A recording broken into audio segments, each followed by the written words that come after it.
Alors ce message aujourd'hui, il va s'adresser à la fois pour ceux qui s'approchent de Dieu et pour nous les chrétiens et pour savoir comment Dieu s'y prend pour toucher le cœur d'un homme et d'une femme.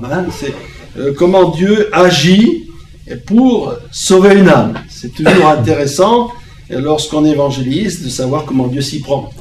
Alors, j'avais une pensée en préparant ce message, c'était cette pensée-là. Aujourd'hui, on a beaucoup de connaissances. Déjà, dans notre enfance, on a appris l'histoire, la géographie, et maintenant, par les médias, on peut faire beaucoup de choses. On nous montre un pays. Alors, il y en a qui voyagent dans un pays, il y a un reportage, tel jour il est ici, tel jour il est là, et ainsi, on voit comment ces gens y vivent, on aperçoit aussi le paysage, tout ça, et on a l'impression d'y être dans ce pays.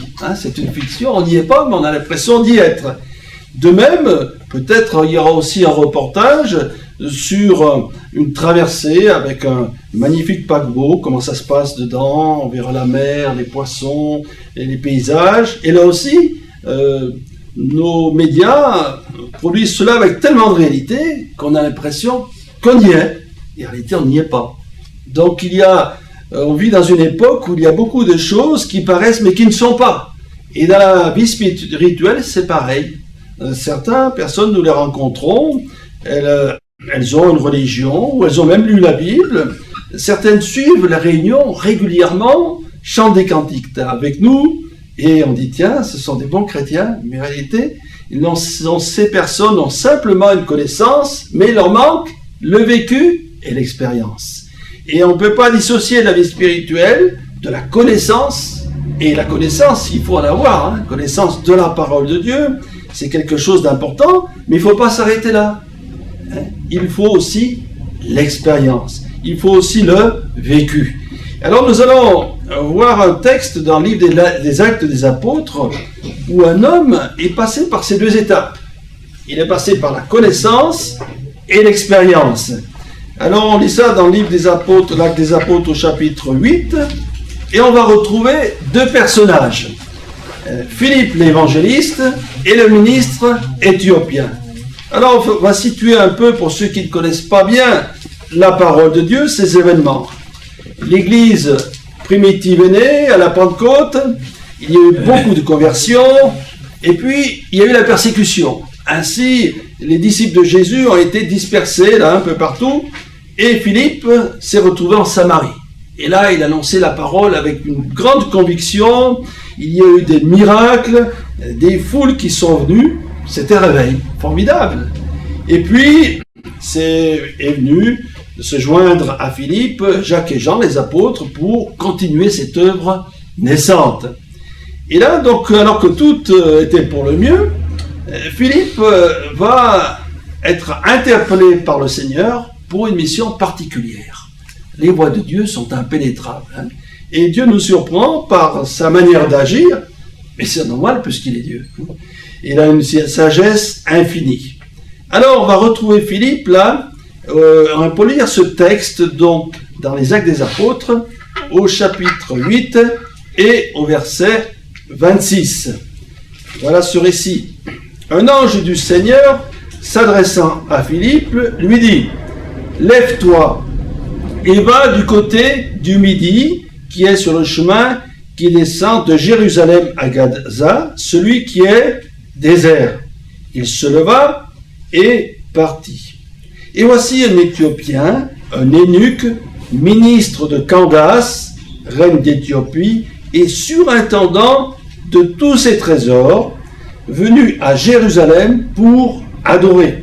S'en retournait assis sur son char et lisait le livre du prophète Ésaïe. L'Esprit dit à Philippe, « Avance et approche-toi de ce char. » Philippe accourut et entendit l'Éthiopien qui lisait le prophète Ésaïe. Il lui dit, « Comprends-tu ce que tu lis ?» Il répondit, « Comment le pourrais-je si quelqu'un ne me guide ?» Et il invita Philippe à monter et à s'asseoir avec lui. Le passage de l'Écriture qu'il lisait était celui-ci. Il a été mené comme un brebis à la boucherie et comme un agneau muet devant celui qui le tond. Il n'a point ouvert la bouche. Dans son humiliation, son jugement a été levé et sa postérité qui la dépeindra. Car sa vie a été retranchée de la terre. L'eunuque dit à Philippe, je te prie, de qui le prophète parle-t-il ainsi?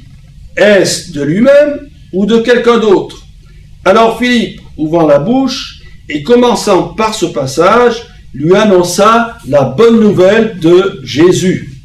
Comme ils continuaient leur chemin, ils rencontrèrent de l'eau. L'eunuque dit, voici de l'eau, qu'est-ce qui empêche que je sois baptisé? Philippe dit, si tu crois de tout ton cœur, cela est possible. L'eunuque répondit, je crois que Jésus-Christ est le Fils de Dieu.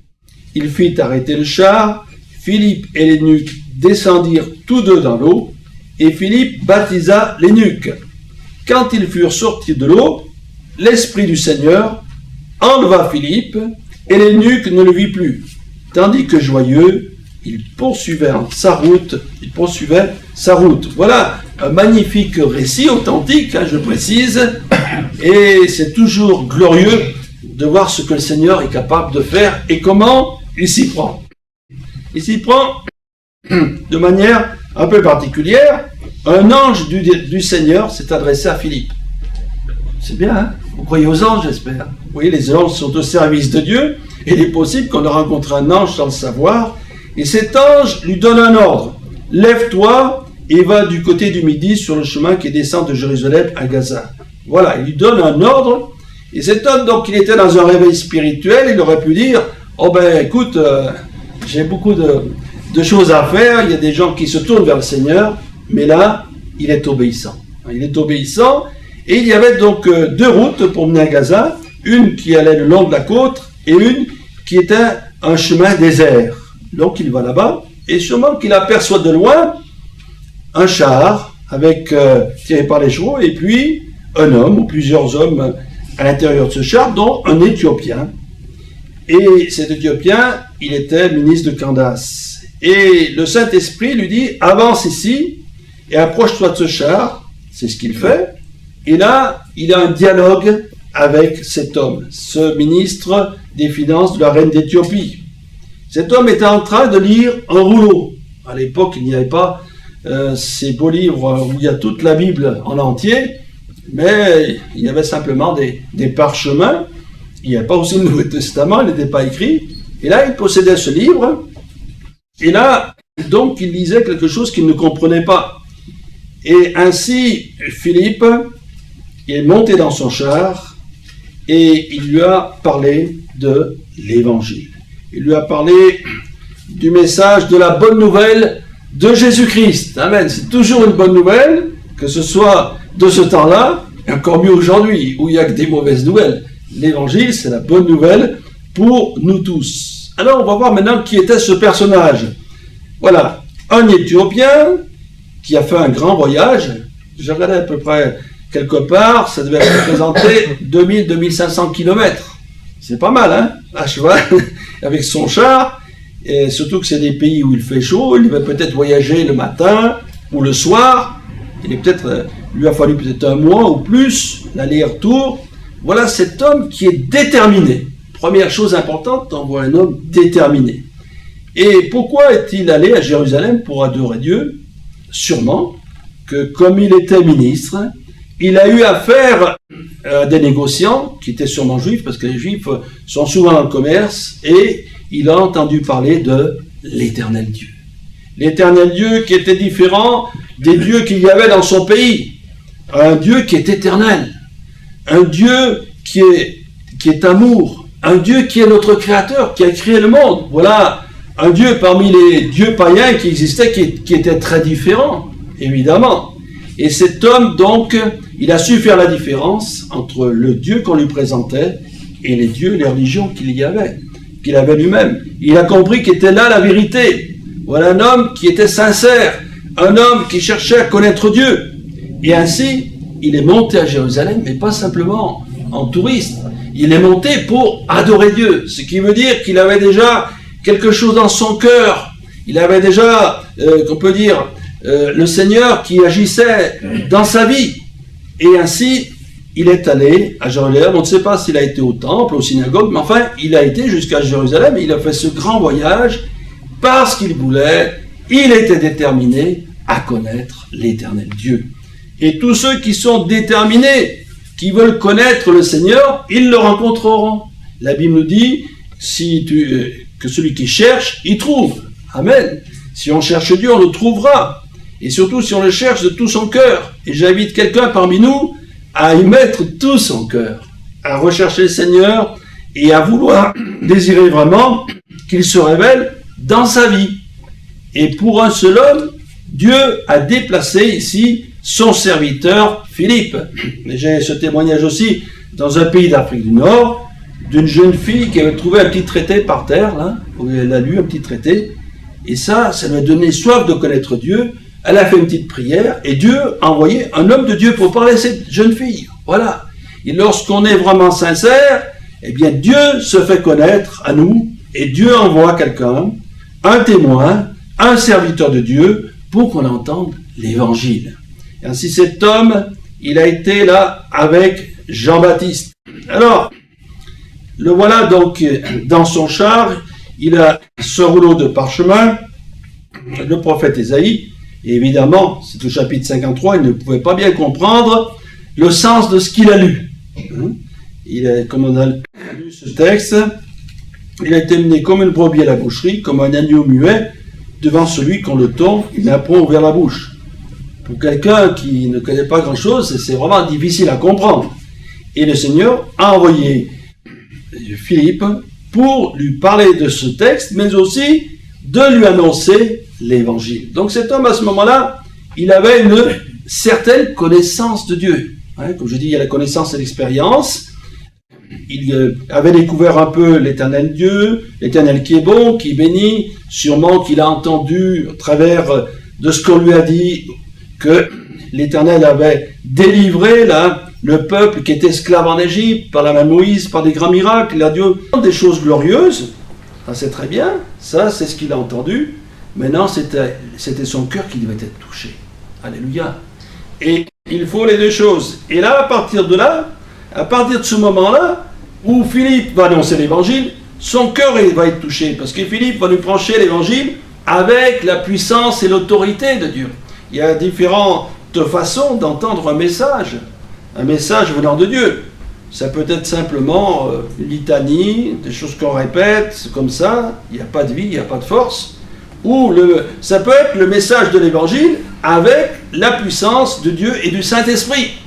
Et là, je m'imagine avec quelle flamme Philippe a dû annoncer l'évangile, avec quel amour il a dû parler à l'eunuque éthiopien. Et il n'a pas eu peur parce que c'était un ministre. C'était un homme comme nous. Qui est un ministre? Un homme comme nous. Le président, c'est un homme comme nous. Il a besoin du Seigneur. Il a besoin de faire la paix avec Dieu. Alors, après avoir donc su cet homme l'Éternel était un Dieu bon, un Dieu bienveillant, il a entendu l'annonce de l'Évangile. L'annonce que Dieu maintenant veut sauver les hommes, que en Jésus-Christ a la possibilité de changer les cœurs et les vies. Voilà. Et il va développer tout cela. On ne sait pas le contenu de son message, mais ce qui est important, c'est qu'il a annoncé la parole de Dieu avec puissance et autorité. Et dans la mesure où le Saint-Esprit agit, dans la mesure où la parole est apportée avec puissance, les cœurs sont touchés. Les cœurs sont touchés. Et là, cet homme avait déjà un cœur bienveillant, parce qu'il est venu pour adorer Dieu, mais je suis sûr qu'à ce moment-là, il a réalisé beaucoup de choses. D'abord, il a réalisé, bien sûr, le salut, la grâce que Dieu avait accordée à tout homme, en Jésus-Christ. À travers ce texte qui nous parle de la mort de Jésus, il a compris qu'il fallait un sacrifice, et que Jésus était semblable à cet agneau qui était là, comme il est dit, sans dépense, sans force. Voilà, il est comme une brebis qui va à la boucherie. Et Jésus, elle a été à la croix du Calvaire. Jésus a été mis à mort afin que nous ayons la vie. Et ce message, il l'a annoncé. Il a dû aussi parler de la personne de Jésus. Jésus qui allait de lieu en lieu, faisant du bien, guérissant tous ceux qui étaient malades, délivrant les possédés, guérissant les sourds, les aveugles, les paralytiques, mais annonçant aussi un message de grâce et de vérité. Et ainsi, quand l'évangile est annoncé de cette façon, les cœurs sont touchés. Ils sont convaincus de péché.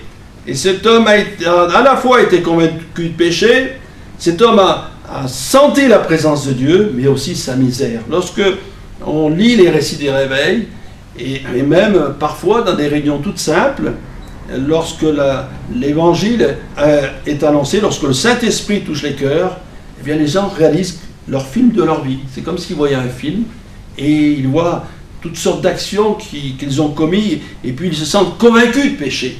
Ils sentent le besoin vraiment de la grâce de Dieu. Et en recevant et en acceptant Christ comme sauveur, cet homme a eu le pardon de ses péchés. Cet homme est devenu une nouvelle créature. À partir de ce moment-là, il a eu une communion réelle avec le Seigneur. C'est formidable ce que le Seigneur fait en quelques instants. Certains pensent que pour venir au Seigneur, il faut des années, il faut en savoir beaucoup de choses. Non, brigand sous la croix, il n'a pas su grand-chose, mais il a réalisé que Jésus était le Christ. Et lorsqu'on a compris d'abord l'amour de Dieu, ensuite la condamnation qui pèse sur nous par cause de nos péchés, eh bien, nous sommes perdus. Et que si nous n'acceptons pas le Christ, eh bien notre place c'est l'enfer. Voilà, il n'y a pas de direction. Soit j'accepte Jésus-Christ et j'ai la vie éternelle, je suis sauvé, je suis dégagé du fardeau de mes péchés, j'ai la joie du salut et j'ai le Saint-Esprit qui vient en moi, soit je le néglige ou je le refuse, et ainsi petit à petit, eh bien, je descends, et je suis repris par mes chaînes, mes passions et mes péchés. Ainsi, il n'y a pas deux solutions, où on s'engage vraiment avec le Seigneur, ou on laisse passer le temps, et le temps est contre nous. Du jour au lendemain, eh bien, on peut passer dans l'au-delà. Donc cet homme a entendu le message, il a reçu le message, et il a été touché, et il a pu dire ceci, une parole qui est étonnante aussi, qu'est-ce qui empêche que je sois baptisé? Voilà. Qu'est-ce qui empêche? Lui-même a réalisé qu'il avait été délivré de ses péchés, il a réalisé qu'en salut, il avait la vie éternelle. Qu'est-ce qui empêche? Et c'est la question qu'on peut poser à nos amis. Qu'est-ce qui empêche que vous soyez sauvés? Qu'est-ce qui vous empêche que vous soyez baptisés? C'est vous qui trouvez l'empêchement. Alors certains, ils ont peur des autres, peur de la famille, peur de ce que dira celui-ci ou celui-là. Alors il y a une parole de Jésus pour cela. Celui qui rend de moi de mes paroles, je rends de lui dans le ciel. Voilà ce que dit le Seigneur. Et puis quoi qu'il arrive, si on réfléchit bien, lorsqu'on quittera cette terre, il n'y aura pas nos amis, on sera seul devant Dieu. On sera seul devant Dieu. Donc, rien ne nous empêche de venir à Dieu. Certains autres, peut-être qu'ils sont liés par des passions. Ils ont honte de ce qu'ils font. Certains, c'est l'alcool, la drogue ou d'autres choses. Et le Seigneur le sait très bien. Le Seigneur connaît chacune de nos vies. Et le Seigneur veut nous délivrer de nos passions, veut nous délivrer de tout ce qui nous tient liés. Alors, on n'a qu'à dire, Seigneur, tu vois, je veux venir vers toi, mais je suis tenu par ceci, par cela. Délivre-moi, Seigneur. Et je demanderai à des serviteurs de Dieu qui prient pour moi. Et du moment que là aussi, on est sincère, il y a la délivrance. Combien de témoignages on a, ils sont nombreux, de gangsters, de voyous, de gens de mauvaise vie, et on les voit, ils sont au Seigneur, ils sont rayonnants de joie, ils sont, lui, complètement transformés. Alléluia. Et ça, c'est la bonne nouvelle de l'Évangile. Donc, il n'y a rien qui peut vous empêcher de vous approcher du Seigneur. Rien du tout. Et il y a ce verset qu'on a cité il n'y a pas longtemps, qui se trouve dans l'Évangile de Marc, celui qui voudra sauver sa vie la perdra, mais celui qui la perdra à cause de la bonne nouvelle, la sauvera. Donc, il y a perdre et gagner. Si on croit, parce qu'on va perdre peut-être des amis à cause de notre foi, on va tout perdre. Non, on va gagner d'autres amis. On va gagner les frères et sœurs en Christ. Et s'il y en a qui veulent gagner beaucoup de choses, ils vont perdre leur salut. Quand servira-t-il à un homme de gagner le monde entier s'il perd son âme? Cet homme, c'était un ministre d'Éthiopie. Il avait de grandes responsabilités. Il était aisé, ça ne l'a pas empêché de se convertir. Et Dieu peut convertir un ministre comme il peut convertir un SDF. Pour Dieu, ce n'est pas un problème. Il faut, si nous désirons, eh bien avoir une foi réelle. Comme on dit, la foi qui sauve, connaître la parole de Dieu et expérimenter la grâce de Dieu, l'amour de Dieu et faire une rencontre personnelle avec le Seigneur. Que Jésus soit notre Sauveur et que nous disions, ben maintenant Jésus, tu seras avec moi tous les jours. Amen. Je te rencontrer comme cet homme, il pourrait rencontrer quelqu'un et dire, maintenant je rencontrais Jésus, c'est formidable, il a changé ma vie. Et pourtant il serait ministre. Et puis, en parlant du ministre, il aurait pu penser, oh là là, si je me convertis, je vais revoir la reine d'Éthiopie, elle va me mettre à la porte parce que j'ai changé de religion. Non, il ne s'est pas cassé la tête. Il a rencontré Jésus et il a fait confiance. Hein. Voilà. Et voilà la bonne nouvelle de l'Évangile, c'est que non seulement dans la parole de Dieu, nous connaissons Jésus, mais aussi nous expérimentons son salut et sa grâce. Connaissance, expérience. Connaissance et vécu. Alors que cela nous aide, nous fortifie, lorsque nous parlons de notre foi autour de nous, de savoir que le Seigneur peut changer rapidement la vie de quelqu'un, mais aussi que si quelqu'un hésite, je dirais, cher ami, n'hésite plus. Il y a tout pour être heureux. Cet homme, il est parti, il poursuivit sa route, il était tout joyeux. On est joyeux quand on est au Seigneur.